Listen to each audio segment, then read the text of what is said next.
Za vaš sutrašnji meni kao glavno jelo predlažemo da pripremite jagnjetinu u sosu od mente.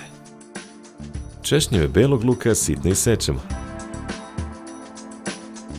Grančice ruzmarina iskidamo na parčad, pa i njih sitno isečemo. U suce iseckanim ruzmarinom dodamo iseckani beli luk i senf. Posolimo, pobiberimo, dodamo jednu kašiku mešavine začina i maslinovo ulje, pa promešamo. Marinadom sa svih strana premažemo jagnjeći but. Sitno isečemo glavicu crnog luka. Sitno isečemo i mentu.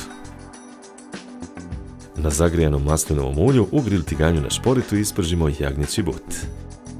Kada se isprži sa jedne strane, okrenemo ga na drugu. U šerpu na šporitu sipamo 80 ml belog vina, dodamo jednu kašiku mešavine začina. Proprženi jagnjeći but stavimo u tepsiju. Prelivamo ga masnoćom iz grill tiganja.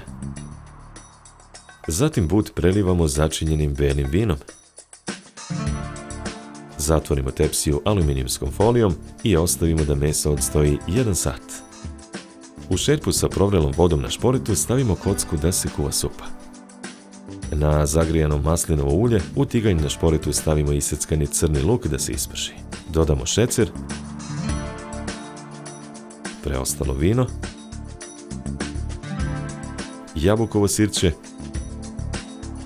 i preostale mešavine začina. Posolimo, pobiberimo, u tiganj dodamo supu. Sadržaj iz tiganja preručimo kroz cediljku u šerpu u kojoj se kuvala supa. Polovinu supe preručimo u tepsiju sa mesom. Ponovo zatvorimo tepsiju folijom, pa je stavimo u rednu. Pečemo 30 minuta na 250 stepeni. U šerpu sa preostalom supom na šporetu dodamo iseckanu mentu i kuvamo dok sos ne dobije potrebnu čvrstinu. Jagnjeći but stavimo na tanjir za serviranje. Na jednu stranu tanjira serviramo četvrtine ispečenog krompira u ljusci. Ukrasimo grančicama ruzmarina i mente i rotkvicom zasečenom u formi cveta.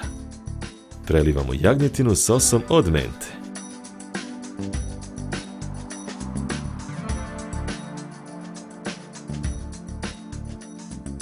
Za pripremu ovog jela nama je bilo potrebno 100 minuta. Dobar apetit!